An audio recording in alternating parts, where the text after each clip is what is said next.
Astaghfirullah. Bismillahirrahmanirrahim. Assalamualaikum warahmatullahi wabarakatuh.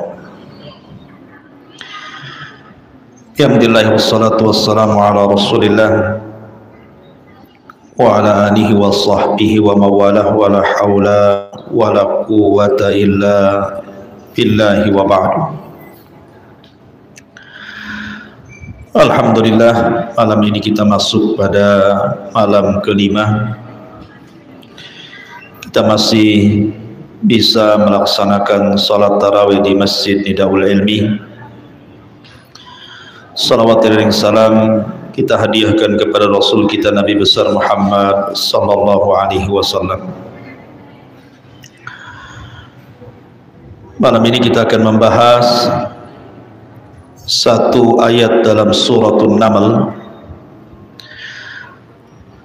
tepatnya pada ayat ke-40. Allah Subhanahu wa taala berfirman, qala ya ayyuhal mala'u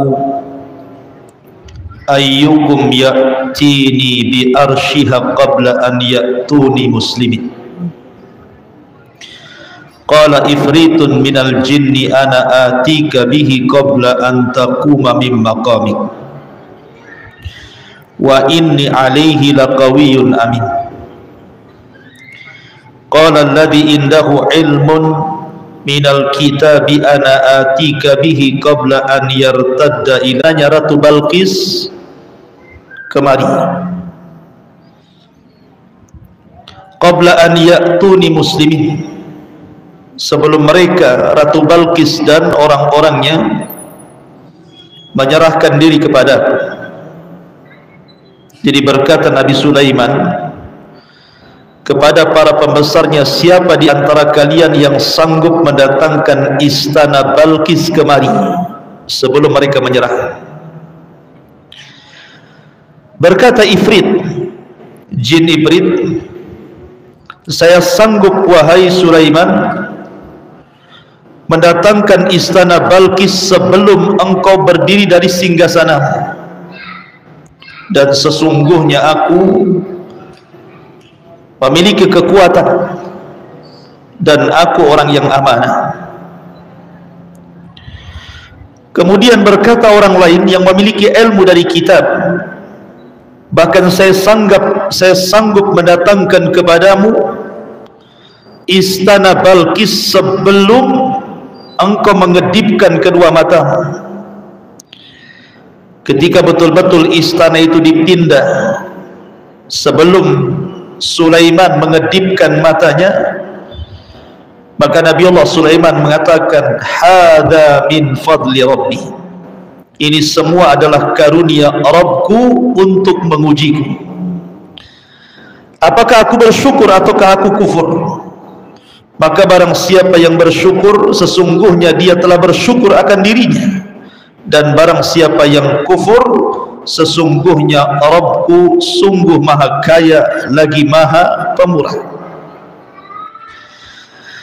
Ma'asyiral muslimin yang dimuliakan Allah Subhanahu wa taala, ayat ini menceritakan tentang sosok yang bernama Asif ibn Barkhiyah. Sosok Asif ibnu Barkhiyah. Siapa Asif ibn Barkhiyah ini? Ada yang mengatakan bahwa Asif ibn Barkhiyah ini salah satu daripada ulama Bani Israel, dan dia orang dekatnya Nabiullah Sulaiman alaihi salam. Allah berikan karunia kepada Asif ini, ilmu yang luas kepadanya. Bahkan dikisahkan dia menguasai Ismul A'zam, nama-nama Allah Subhanahu wa taala yang agung. Memang Al-Quran dan Sunnah Nabi SAW tidak mengisyaratkan tentang Asif ibn Barkhiyah ini, tetapi Al-Imam An-Nasai di dalam Sunan Kubranya meriwayatkan dari Abdullah ibn Abbas radhiyallahu anhuma ketika menceritakan tentang surah An-Naml ayat 40 ini. bahwa orang yang berdiri di hadapan Sulaiman yang mengatakan kepada Sulaiman, aku sanggup memindahkan istana Ratu Balqis kemari sebelum engkau mengedipkan mata. Kata Abdullah ibn Abbas radhiyallahu anhuma bahwa orang ini namanya adalah Asif ibnu Barkhiyah. Dialah yang bicara di hadapan Sulaiman, aku sanggup memindahkan istananya Balqis sebelum engkau kedipkan mata. Sebagian para ulama memang ada yang melemahkan riwayat ini. Alasannya karena dalam hadis ini ada Al-Minhal ibn Amr al-Asadi. Ada yang mengatakan seperti Al-Hafidh Ibnu Hajar rahimahullahu ta'ala bahwa Al-Minhal ini dia soduk wa rubbama wahib, memang orangnya jujur tetapi terkadang dia hafalannya bermasalah. Intinya bahwa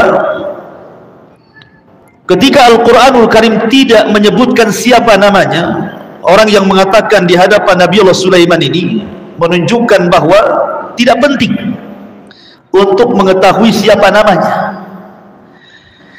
Tetapi para ulama, terutama mufassirin ahli tafsir, mereka berusaha untuk mencari-cari siapa orang yang bicara di hadapan Sulaiman yang mengatakan bahwa aku sanggup memindahkan istana itu sebelum engkau berkedip. Maka ada riwayat, sekali lagi walaupun dilemahkan para ulama, riwayat Abdullah ibn Abbas radhiyallahu anhu, artinya mauquf kepada beliau bukan marfu kepada Nabi, bahwa nama orang tersebut adalah Asif ibnu Barkhiyah, seorang ulama min ulama Bani Israel. Dialah yang mencatat segala sesuatu yang dikatakan oleh Sulaiman. Jadi kalau Nabiullah Sulaiman ini mendapatkan wahyu dari Allah subhanahu wa ta'ala, maka dialah tukang catatnya, Asif ibn Barkhiyah ini. Sehingga ketika Nabiullah Sulaiman alaihi salam meninggal di singgasananya, jin tidak tahu Sulaiman mati. Jin tahu itu setelah kemudian robohnya singgasana Sulaiman karena dimakan rayap, menunjukkan bahwa jin itu tidak tahu yang gaib. Kalau jin tidak tahu yang gaib, berarti dukun-dukun yang mengambil pengetahuan dari jin itu lebih tidak tahu yang gaib. Jinnya saja referensinya tidak tahu yang gaib, macam mana dukun pula bisa tahu yang gaib? Sementara ilmu dukun itu dari jin. Makanya kenapa dukun-dukun itu adalah para pendusta yang sesungguhnya, karena mereka ditipu oleh jin. Jin itu tidak tahu yang gaib.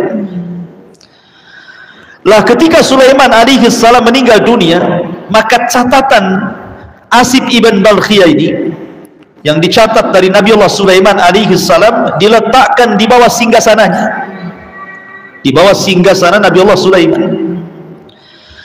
Dan Nabiullah Sulaiman ketika itu sempat mengancam sebelum wafatnya, siapa yang mengambil catatan ini dan dia dari kalangan manusia, kubunuh dia. Tapi kalau dari kalangan jin, maka kupastikan dia terbakar. Itulah wasiat Sulaiman sebelum wafatnya. Tetapi kemudian setelah Sulaiman meninggal dunia, maka kemudian syaitan pun mengambil catatan itu, kemudian mencampur adukan firman-firman Allah yang diwahyukan kepada Sulaiman dengan kalimat-kalimat sihir. Maka disinilah sejarah sihir dimulai setelah wafatnya Nabi Sulaiman. Dan Allah subhanahu wa ta'ala firmankan, wattaba'u ma tatlu syayatin ala mulki Sulaiman, ma tatlu syayatinu ala mulki Sulaiman wa ma kafara Sulaimanu walakinna syayatina kafaru yu'allimuna nasa sihra, ila akhiril ayah Al-Baqarah 102 ini, sampai kepada kisah Harut dan Marut itu. Artinya Asif ibn Barkhiyah ini adalah sekretaris Nabi Sulaiman. Dialah orang dekat Nabiullah Sulaiman alaihi salam, dan dialah yang mencatat segala sesuatu yang diucapkan Sulaiman, akhirnya kemudian dijadikan sebuah buku, dan bukunya diletakkan di bawah singgasana Nabi Sulaiman, yang berakhir kemudian buku itu diambil oleh iblis dan dicampur adukan antara wahyu dengan sihir. Nah, dari sinilah kemudian sejarah sihir dimulai. Bagaimana kisahnya Harut dan Marut? Tentu ini pembahasan yang panjang sekali, karena ini kan sifatnya kultum, kuliah terserah antum. Cuman ini kan kulibas saja, kuliah 17 menit. Subhanakallah bihamdika, asyhadu an la ilaha illa anta astaghfiruka wa atubu ilaik. Allahu ta'ala alam. Assalamualaikum warahmatullahi wabarakatuh.